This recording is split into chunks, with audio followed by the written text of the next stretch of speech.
Kalau bicara mengenai pertandingan antara Garuda Muda Timnas U23 melawan Guinea, kita akan bahas bersama dengan pengamat sepak bola Yusuf Kurniawan. Selamat malam, Bung Yuke. Malam, Bung. Halo, malam malam. Malam, Bung. Ini mudah-mudahan bukan suara-suara sedih karena kita tidak bisa masuk Olimpiade ya, Bung ya? Iya, saya kira apa yang sudah dipersiapkan memang kita harus akui tidak berjalan sebagaimana mestinya ya. Hmm. Tadi seperti tadi dikatakan oleh reporter Kompas TV, memang lebih banyak dramanya daripada atraksi di lapangan ya.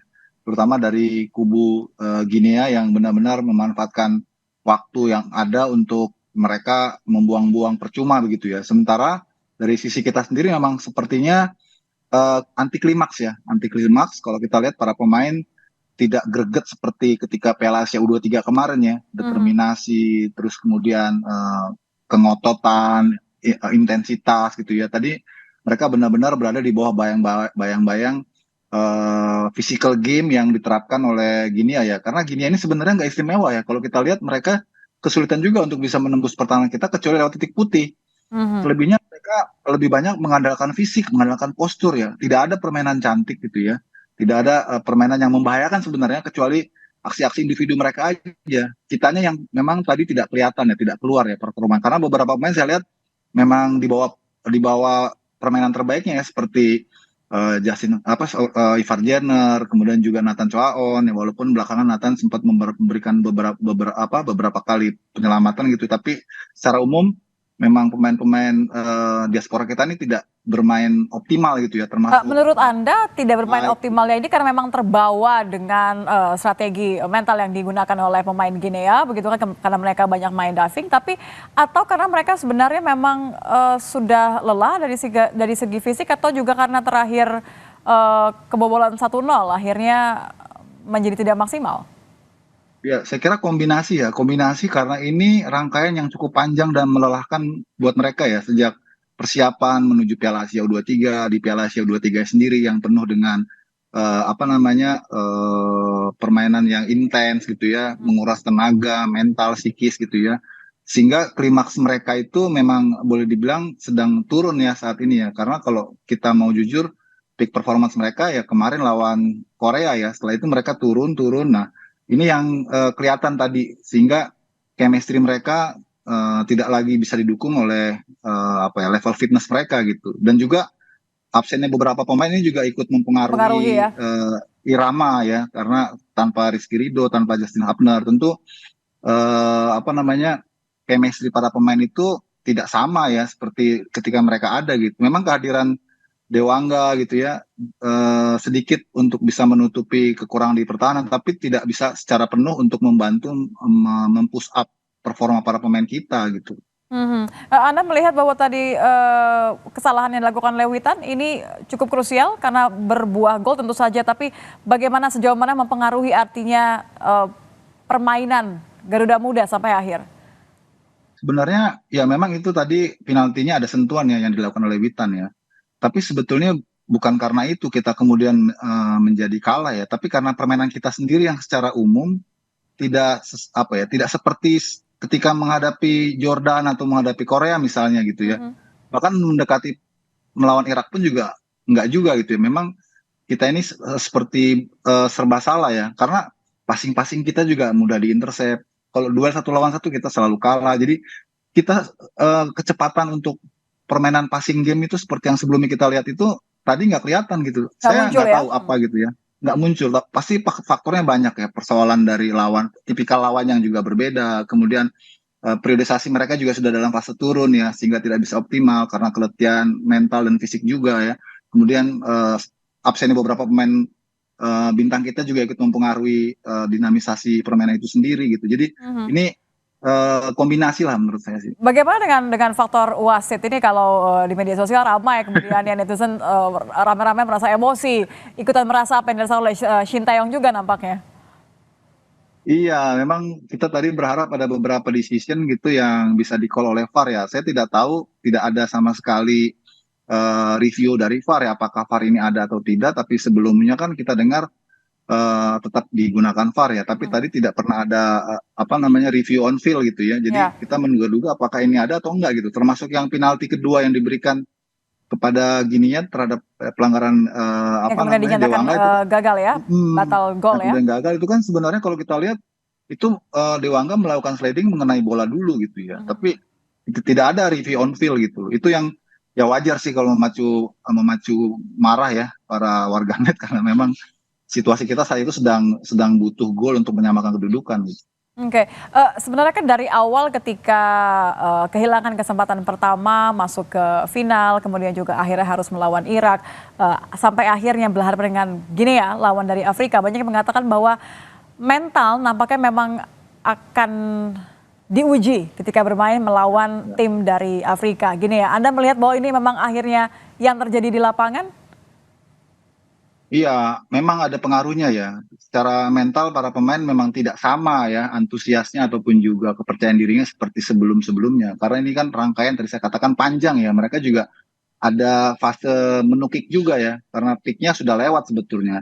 Kemudian yang kedua tadi, kita tuh nggak bisa bermain cepat ya, selalu salah intercept, salah passing, itu akhirnya membuat kepercayaan diri para pemain dan tim secara keseluruhan juga ikut turun gitu ya. Tadi berapa kali kan kita saksikan kita kalau duel 1 lawan 1 kalah terus gitu ya. Ya. Dan Ginianya ini pintar ya memainkan emosi kita gitu ya. Dia memperlambat tempo, terus ya drama-drama diving gitu ya. Itu yang membuat kita akhirnya hilang, irama kita hilang gitu. Kalau Anda melihat, artinya begini, tentu satu hal kekecewaan ketika tidak bisa melaju ke Olimpiade ya, tiket ke Olimpiade hangus sudah. Tapi kan sebenarnya ada banyak berharap pengalaman yang bisa didapatkan. Jadi kalau kita runutkan dari pelajaran yang kita dapatkan dari mulai gagal melaju ke final, apa saja yang bisa jadi bekal nih? Karena kan bagaimanapun juga kan Garuda Muda ini tim yang memang tidak disangka-sangka bisa melaju sejauh ini. Ya, setuju ya, setuju ya. Kalau dibilang pelajaran, kita banyak banget dapat pelajaran. Kita sendiri juga mungkin tidak mengira ya sampai apa namanya melangkah sejauh ini kan. Bahkan mungkin STY pun juga apa ya ketika dia mencanangkan target lolos semifinal itu kan agak spekulasi juga karena kita nggak punya pengalaman sebelumnya kan. Tapi Ya, faktanya apalagi anak-anak ketika melawan bisa Korea gitu. ya. Iya, ternyata kita bisa gitu. Jadi semua kaget gitu loh. Makanya kita setelah itu sepertinya performa kita tuh sudah mentok ya saat menghadapi Korea itu ya. Karena kan nggak bisa dipaksa, mereka juga bukan robot ya. Jadi ada fase menurunnya. Jadi normal aja dan menurut saya sih kita tetap apresiasi ya, sangat luar biasa. Ya, Artinya kalau melampaui kita semua ekspektasi ya. betul, artinya kalau kita di kesempatan berikutnya ingin berbicara jauh lebih tinggi lagi, ya kita harus persiapkan generasi baru gitu ya yang notabene kualitasnya tidak kalah dengan yang saat ini ada gitu loh. Artinya kita kan dengan apa tambahan diaspora di tim ini 4 pemain pun itu ternyata bisa tuh mengangkat performa tim secara keseluruhan. Nah, Nah, besok-besok tinggal generasi berikutnya disiapkan. Artinya ini setelah U23 ini kan berarti yang nanti naik untuk kesempatan Olimpiade senior berikutnya ya. kan dari U20 kan yang naik Hmm. kan. Nah, itu yang saya kira juga dari sekarang harus mulai disiapkan agar pelatih lebih mudah gitu loh untuk bisa menyiapkan kader-kader baru di kesempatan berikutnya gitu. Oke, baik. Jadi masalah pengalaman terkait juga dengan mentalitas, apalagi menghadapi lawan-lawan yang sudah Iya, artinya para pemain ini kan lebih memiliki pengalaman di laga-laga Eropa ya, bisa kita katakan dibandingkan dengan betul, pemain kita yang minim pengalaman di luar. betul, betul. Dan saya kira ini kita masih punya harapan ke depan ya, terutama dari timnas U23 ini karena kan 13 pemain timnas U23 ini sekarang itu kan punya pengalaman di timnas senior. Artinya untuk ke depan timnas senior kita nih tentu akan lebih baik, jauh lebih baik karena pengalaman yang sudah didapatkan oleh anak-anak U23 ini akan mereka bawa ke senior untuk bertanding di level-level yang lebih tinggi. Nah, itu yang eh, saya kira akan apa namanya ada masanya kita bisa menikmati itu ya karena mereka masih panjang nih. Tinggal untuk berikutnya nih untuk kelompok umur berikutnya seperti Mhm. Asian Games ataupun Olimpiade berikutnya. Nah, itu yang harus disiapkan oleh federasi dari sekarang gitu. Jangan jangan nunggu udah deket. Ini kan boleh dibilang persiapannya kan Mepet ya. nggak lama ya, Aha. nggak lama gitu loh.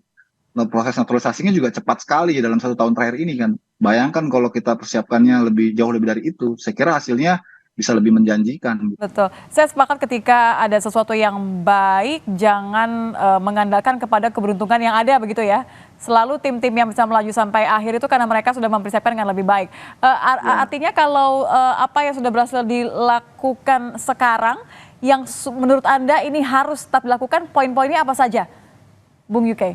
Ya, tentunya kita kembali ke pondasi ya. Kita nggak bisa selalu instan ya, dalam arti melakukan diaspora secara babi buta gitu ya, tanpa kita menyiapkan pondasi domestiknya. Karena kan main bola ini kan tim ya.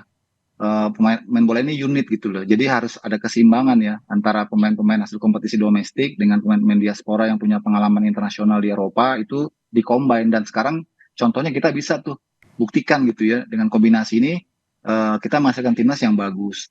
Nah, jangan lupakan PSSI juga pembinaan ataupun kompetisi di bawah nih, supaya mereka lebih serius lagi. Kita nggak bisa selalu berharap pada pemain diaspora loh. Ya, Kita harus juga memproduksi pemain-pemain berkualitas dari kompetisi yang berkualitas juga. Nah, kompetisi kita yang kelompok umur kan boleh dibilang masih belum mumpuni ya. Ada memang misalnya Elite Pro Academy gitu ya, tapi kan itu hanya eksklusif milik Liga 1 ya. Padahal sepak bola kita luas ya, ada Liga 2, Liga 3, belum yang amatir. Itu kalau misalnya dibuat sebagai sistem untuk piramid sampai ke timnas, ini wah, potensinya besar sekali gitu. Ditambah pemain-pemain diaspora yang bisa menjadi instrumen booster ya, supaya level permainan timnas kita ke depannya lebih solid lagi.